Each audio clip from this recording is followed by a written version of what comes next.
Hello, book friends. Terry from Terri Talks Books, or Ms. Terry B, here on YouTube. I am back among the land of the living. I had a head cold. Wasn't even that bad.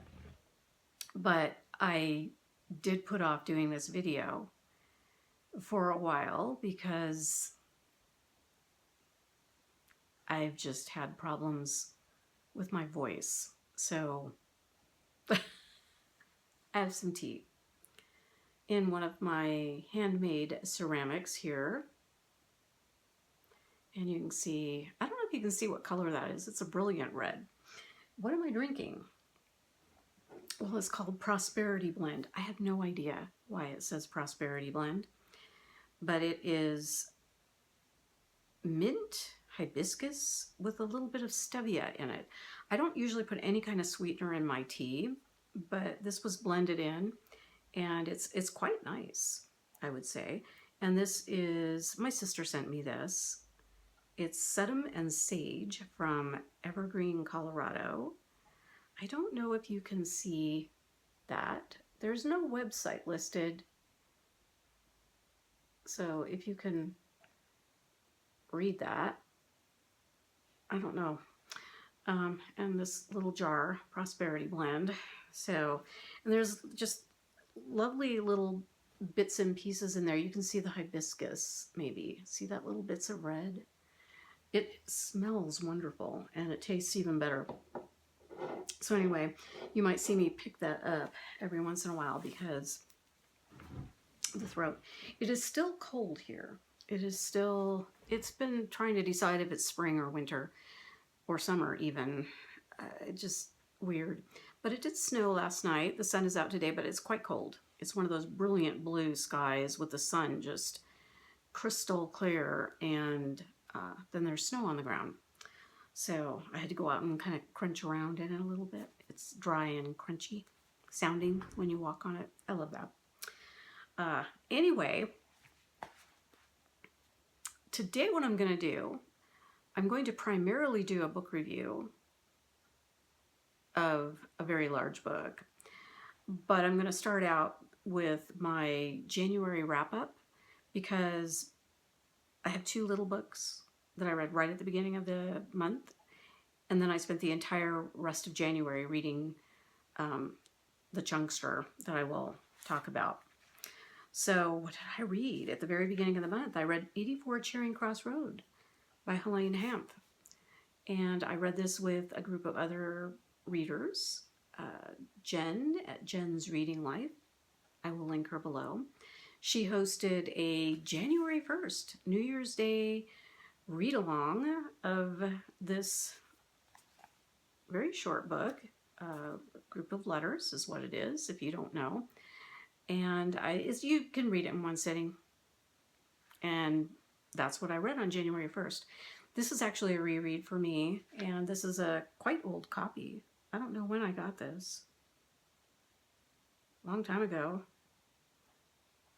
And as you can see, you know, it kind of looks like this.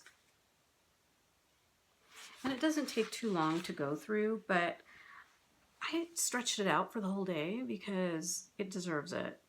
It's just such a nice read. And for those who aren't aware of what this is, a woman named Helene Hamp started writing letters in October of 1949 to a bookshop in London, looking for certain editions, I guess, titles and or editions that she could not find in New York City. Couldn't find here. And so she started writing and inquiring about some things, and this carried on for like 20 years. So the last letter in here is dated 1969. So the first one is 1949. The last one's dated 1969. And then the whole collection was published in, I think, 1970. So I read this many, many moons ago, and just have hung on to this copy and thought, you know, I'll reread that someday. Well, 2026 was when I reread it, and it was just so much fun. I enjoyed it so much. It'll move you. It's moving. You might even learn some things. I did. Then the other thing I read before I got going on the chunkster that I'll be talking about is this tiny little book called The Gifts of Reading by Robert McFarlane. It's an essay. It's a little penguin. But here's size. Look at that. This is a trade paperback. And it's just a little bitty thing. Little bitty thing. And it's, what, 34 pages or something like that? Yeah, 34 pages of fairly large print on in a teeny tiny book. So you can probably sit down and read it in an hour or less. I probably took about an hour. I wasn't in it, again, I wasn't in any hurry. But it just made me think of winter. I don't know if that's meant to be snow or not. But it made me think of winter. And then just very briefly, this story, like so many stories, begins with a gift. That gift, like so many gifts, was a book. In this luminous essay, Robert McFarlane reflects on the unique emotional resonance of books given and received, and how such gifts have shaped his own life. So it's just some wonderful thoughts on the gifts of reading. So, read that. Then, every January and February, there's an event called Japanese Literature Challenge, and it is hosted by Meredith, who has a blog. She has for decades, a long time. That's how I met her, Meredith. We were book bloggers, and her blog is called Dulce Belleza, and I think it's on Blogspot, and I will link it below. But she's hosted this for 19 years, and I have participated for many of those 19. It went along quite nicely with, there's something that happens to me in January, and I always want to start off my year reading Japanese literature. I'm not sure why. I'm not sure why that is. But I really, really want to read Japanese literature in January. And sometimes I carry it on over into February. I didn't really get any done in February this year. I still have a little time left. Maybe I will, but probably not. But anyway, what I decided to do was read something I've had for quite a long time, and that is Q1084 by Haruki, excuse me, I was going to cough, Haruki Murakami. This was published in 2011. I went out and I bought the hardback like immediately because I was already reading Murakami and had to have it. I no longer have that book. We don't talk about it. But 2 years ago, I saw this paperback. Very nice, floppy, kind of, you can hold it in the hand pretty easily for such a big book. Unread copy at a used bookstore here.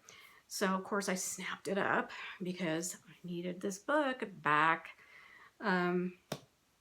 1,157 pages. So then it sat back here. You've been looking at it every time I film in this room for the last 2 years. I decided this year for Japanese Literature Challenge, I'm finally going to read this. I have a new Murakami that I want to read that I got. I talked about it in a book haul. Was it this summer? Or was it my birthday? Anyway, last year. And the book was new and had to have it, purchased it while I was away, and then didn't read it because I really wanted to get this read first. No, I don't think there's any connection between this and that book. But I just felt like I need to get this read. I really do. So anyway, this also qualifies for my TBR 26 and 26, read your own shelves kind of thing. So yeah, so I finally got this read. So I'm going to be reviewing that. And I'm going to hold it here for a second, but I'm not going to keep holding it. No. So I am using notes. I am using notes because otherwise I'll wander too far with this. I know I will. So I try to get them as organized as I could. I will try not to just read them, but you may see me consulting them and even reading off of them. So Q-1084, the author is Haruki Murakami. This was translated by J. Rubin and Philip Gabriel. Now, this book was published in Japan originally in 3 separate novels, book 1, 2, and 3. And then by the time it got translated and we had access to it, it had been combined into one book. So it's still called books 1, 2, and 3 in my big old fat copy here. And the first 2 were translated by J. Rubin, and the third one was translated by Philip Gabriel. I think I heard why that was, but I don't remember. And the copyright on it is 2011. So the tagline for this book, just keep this in mind. Keep this in mind. If you haven't read it, keep this in mind while you listen to me talk about the book. And I will not be giving spoilers, or anything I consider a spoiler, at least I should say. I tend not to do that. And I'm going to try to give you what I can to tell you what's going on with this book. What is this book? What is this Q-1084? Let's see here. Things are not what they seem. That's a quote from the first chapter from a side character who says to one of our main characters, one of our 2 main characters, things are not what they seem. So just keep that in mind. I will give you a very brief, basic synopsis. You're going to love this. Basically, boy meets girl, boy and girl part ways. Boy and girl look for each other as man and woman. The end. Our 2 characters, boy, girl, man, woman, would be Tengo and Aomami. So, yeah, that is the basic synopsis. There's so much more there, but that's the synopsis of the book. So, as far as point of view, this is told in 3rd person. It alternates chapters between Tengo and Aomame in books 1 and 2, and then a 3rd point of view is brought in, someone named Ushikawa in book 3, and he is a lawyer turned detective for shady people. I'll just call them shady people. He is not a likable character. No, he's not a likable character. So he shows up as one of the points of view in book 3, and he tosses in. That's not what I wanted to say. He brings in kind of a creepiness. He feels dangerous. Nothing specific, but the fact that he's very persistent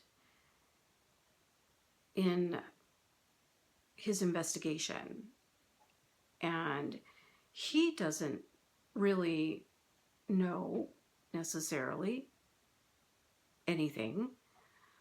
He's just pursuing things, but if he's successful, there's danger involved for our 2 main characters, and maybe even the world, if he is successful. So there's this real sense of danger with him as well. And there's a bit of mystery there because we don't really know why, but you can feel it. It's palpable. So we have that. Then I picked out 4 kind of genre / elements that I'll mention. The first one is portal fantasy. I would call this a portal fantasy. Some people refer to this as a dystopian. I wouldn't really call it a dystopian. someone could probably make a case for it. I wouldn't call it that. I would just call it a portal fantasy, and it deals with time and reality, and there is a portal, a doorway through which we end up in an alternate world, or our characters do. And it's really subtle, and it's not like, oh, I walked through this door. It's what was the door I went through? What was where there must have been an opening. What was that?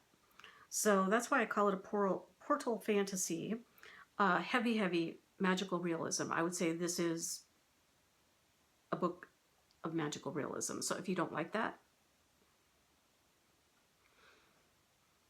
you might not want to read it. Romance. Is it a romance? Well, yeah, albeit an odd one in my opinion, and that's really all I'm going to say there. But yeah, it's a romance. I gave you the basic plot, the basic synopsis there. Sounds kind of like romance, right? And then my favorite part, mystery. It is a mystery. So I'm going to go back and talk about each one of these just a little bit. So portal fantasy, I already mentioned that I don't consider it a dystopian, but it is an alternate world. I wouldn't even call it a parallel world. It's an alternate world, and it's quite surreal. There's some elements of it that it's surreal. And it deals with time, which is rather blurry to the reader. I don't know as though it's blurry to our characters. I'd have to think about that. But to me, the reader, a little bit blurry. And then reality. What is real? What's real? Remember I said things are not what they seem. Okay, so I'm going to come back to those. So portal fantasy. And then magical realism. This is typical Murakami. I think almost all of his books are magical realism. Norwegian Wood is the one that comes to mind that I would say is not. So if you're looking to read a Murakami piece of fiction and you don't want magical realism, maybe go for Norwegian Wood. I will let you know there's a lot of nihilism in that. It's very nihilistic. But magical realism is pretty typical for Murakami to utilize that. And for those who don't know quite what that means or what it looks like, it blends a realistic narrative with the fantastical, but it presents them as though they're just normal, right? It also explores deeper truths. For instance, what is reality? What is truth? Can be other things. And who defines it? But it explores deeper truths about society and about human nature. So that's usually what's going on with magical realism. That's kind of the point of, it's just a way of doing it though, right? Romance. Okay. In this case, unrequited love. That's all I have to say. I will comment again on the romance aspect of this. Then mystery. Oh, my favorite part. My favorite part of this. The mystery. What is the mystery? It is a mystery. It really is a mystery. Tengo and Aomame, our two main characters, they navigate an alternate and quite surreal reality that is dubbed Q-Teen84, which is what you see on the cover, the title, 1Q84. My understanding is that you pronounce that Q-Teen84. So like 1984, Q-Teen84. So it's dubbed Q-Teen84, which, and this alternate world, this alternate reality, has been created by a sinister group somehow. a cult. We'll just call it a cult. And supernatural entities called the little people. Creepy. Oh, creepy. So yeah, I thought I'll come back to them. But honestly, I can't hardly describe anything other than to just say the little people. Creepy. What are they? So we have a mystery, right? So I wrote down 5 things here. You know, it's like, how did this alternate world or reality come to be? Part of the mystery. We don't know. Got to find out, right? If we can. Number 2, who are the little people? Or what are they? Yeah, it's a mystery. How are our 2 main characters, Tengo and Aomami, how are they connected?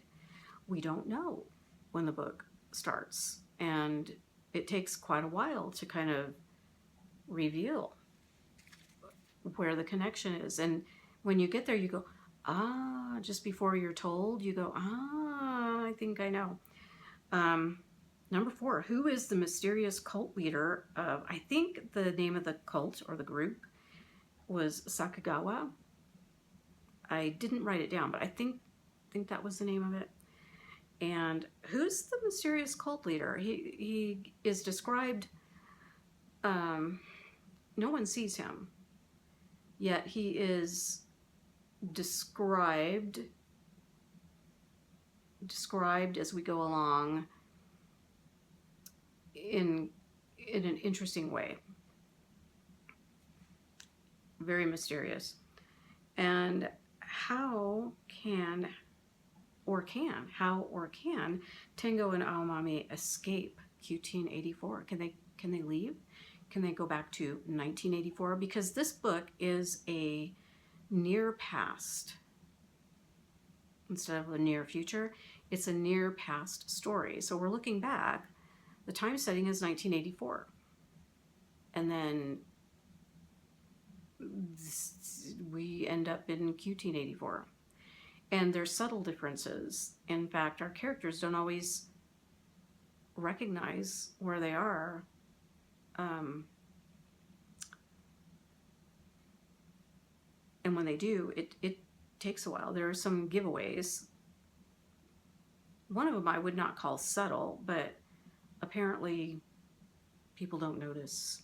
And sometimes it just takes a while for people to notice what it is. So those are some of the questions to the mystery aspect of this. And I made a note to myself, by the way, I did not care for the romance. I thought it was lame. I'm going to be lazy. I'm not going to expound. I just thought that romance was lame. I really did. But I did love the mystery of this book. It's what kept me reading. It was very propulsive, and it was delightfully creepy and eerie and disturbing, even though this is part of what made it kind of disturbing and creepy and eerie, is you might not really know why. Why do I feel this way? I feel like, I'm sitting in the dark and something's not right. And is something bad going to happen? You can feel it. It was, that's all I can say is, to me, it was palpable. It was, but I couldn't necessarily peg it. I didn't know enough to peg exactly what it was sometimes. Like the character, did I already mention him? I think I did. Who was our third guy? Ushikawa, the detective, the lawyer turned detective, who felt very dangerous. Yeah. And then I made here a note. And what is up with this mysterious phrase that certain people have been irretrievably lost? It happens more than once. A couple people they disappear, or they are disappeared. We don't know. But they are called irretrievably lost. In one case, we get a phone call. That person is irretrievably lost to you. So this comes up a couple of times. What does that mean? That's disturbing. Were they murdered? Where are they? Why will I not see them again? They're irretrievably lost. No explanation. And then again, creepy, the little people. Just, I'm not even going to try to describe some of the things surrounding the little people. It's quite disturbing. And what are they? It's just weird. It's weird and it is creepy. And then there's something that I haven't mentioned yet. We have this guy who goes around knocking on doors in like apartment complexes. He's never seen, just heard.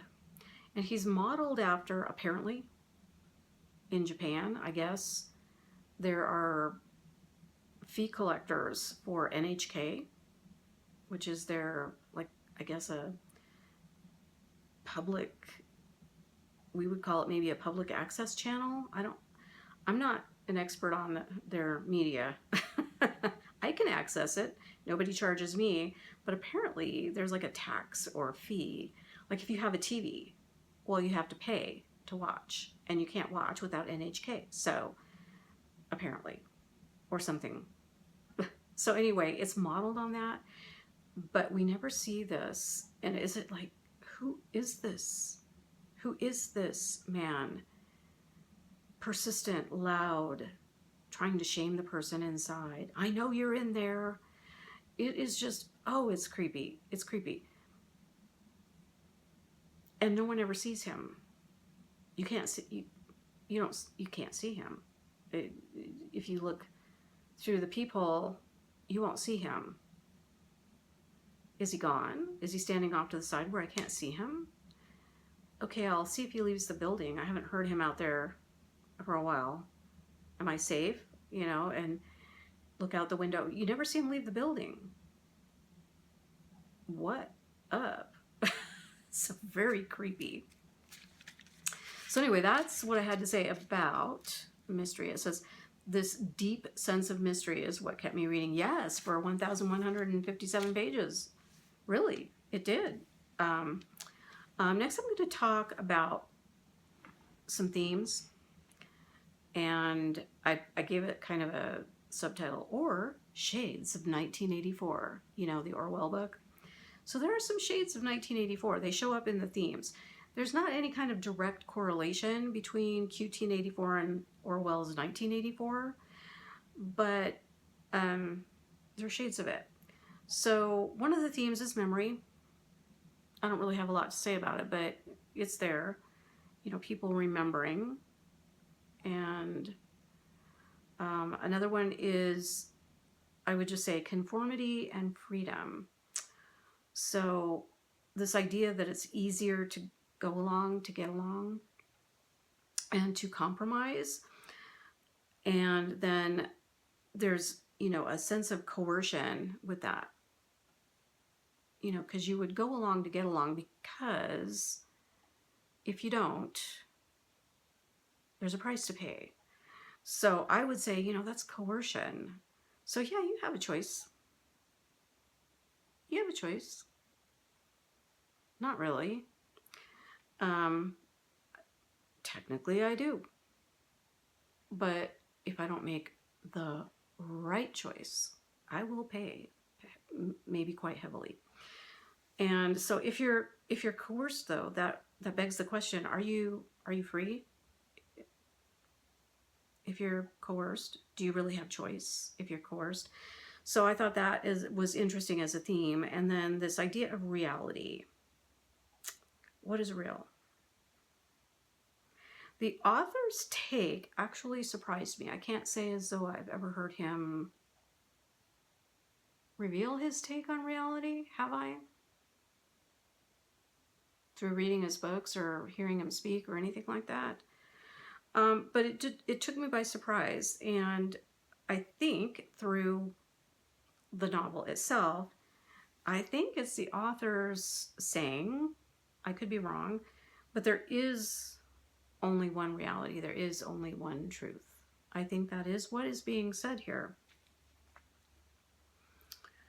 So that's pretty much what I have to say about themes. So there's some pretty good themes there, and they totally play into this, and they play into the whole mysterious aspects, and you could really do a lot with these themes in the setting that I've described. So the next thing I'm going to talk about is symbolism. So let's see here. I'm just going to mention it. There are probably more than what I'm going to mention. I didn't really focus on the symbolism. I would maybe do that on another read through, but definitely the moon. I'm just going to leave it there. I'm not going to say anymore. But I didn't pursue that. But I'm guessing that's symbolic in the particular situation with the moon in the story. And then birds. I think Murakami has used birds before, and apparently birds are maybe used in a symbolic fashion by other writers. I've never really thought about it too much. So I kind of looked this up, and I'll toss it out here for you.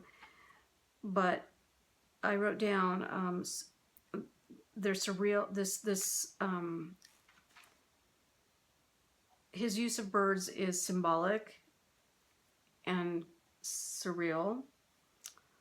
And it is a motif that drives the narrative. I'm not sure I picked up on that. I'm just sharing with you when I looked this up, what is, you know, Murakami's use of birds. What's up with that? So maybe that referred to another one of his books, because I think that was used maybe in Wind Up Bird Chronicle, I'm guessing. The intersection of ordinary life with alternate and darker realities. Definitely that could be going on here. Now I would have to go back and reread this and note any bird symbolism. They symbolize the unseen or the unconscious, the hidden force or forces that shape our lives and our deepest desires and anxieties. So I thought I'd toss that out there for you, because the way Murakami writes, symbolism is should be expected. So I thought I'd put that in there. And then also I wanted to mention his use of music and literature, kind of as cultural commentary.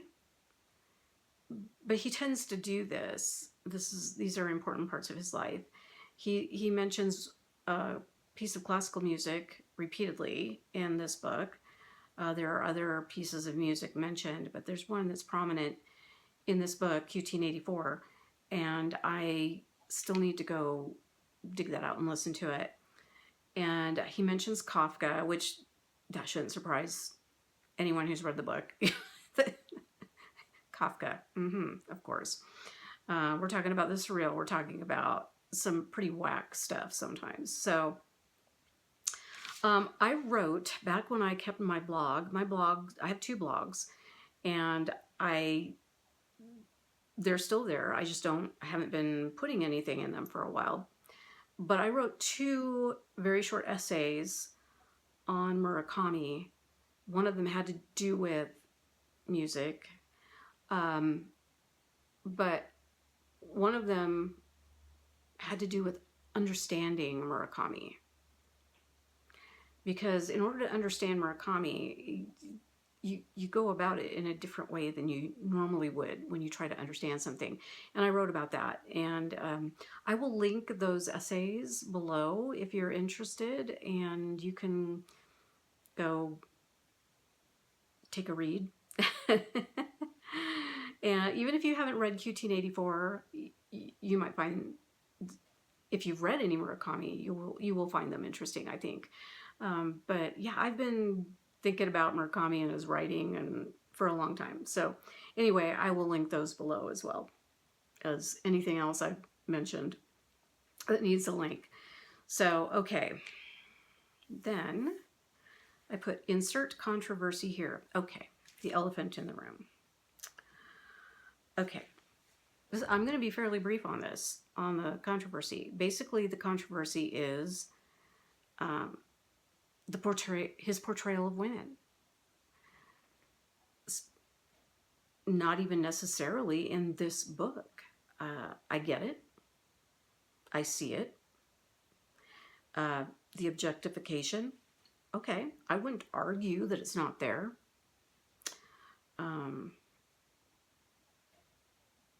But my response to that is he doesn't really portray men well either. Okay, two wrongs don't make a right. I get it. But he doesn't really portray men well. And he objectifies them sometimes too. And there are things in this book that I kind of went, does that really need to be there? I'm not sure. Not convinced. And kind of, you know. But there were so many, to me, there were so many other things for me to think about. And the writing. And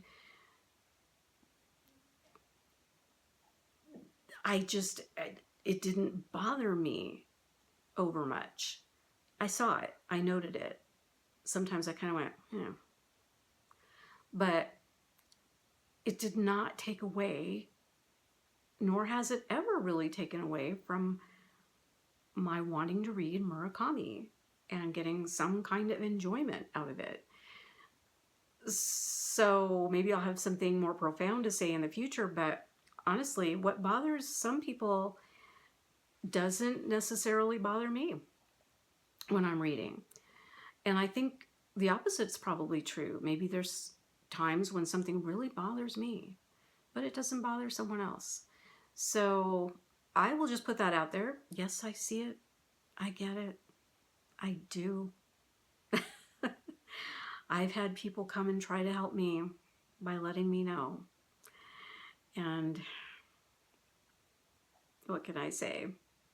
I'm aware. I'm not unaware of it. So that's the elephant in the room. I'll leave it there. Okay, then what did I do here? Am I wrapping it up yet? Yes, I'm wrapping it up. This is my wrap up. Okay, the ending. In the end, you're not given the answers. You need to interpret for yourself, and you need to think. You do need to think. It's not, I didn't think it was overtaxing type thinking, but there are things to make you think. So maybe that's why I like Murakami, because he does that. And maybe that's why I liked this book, because overall, yes, I liked this book. But if you're wanting him to wrap things up and put a bow on it at the end, he doesn't do that. Yet I felt very satisfied. And I think maybe he very well intended for you to put your own interpretation on it. That would be very Orwell 1984, kind of a think about it yourself. What do you think? You can think. So that's what I have to say about the ending. And that my overall, I liked it. I did like it. Now, my Goodreads rating might say 3 stars. I might change it. I'm thinking more along 4 stars. Some books do this. I start thinking about them, and then I keep thinking about them, and I go, maybe I like that more than I thought I did. Maybe there was something more to it. So I think that's happening here with this book. I wouldn't call it a 5-star for me. There are plenty of 5 stars out there. And this book does seem to be love it or hate it for a lot of people. And I'm not giving it 5 stars, but on the same hand, I did like it. So it's probably more of a 4-star for me. Is it my favorite Murakami? No, no, it's not. Um, Probably Wind Up Bird Chronicle is my favorite. It's been a long time. I also liked After Dark. That was the first Murakami that I read. And, oh, there were some things about that that just, like, to this day, I mean, imagery that just has hung with me.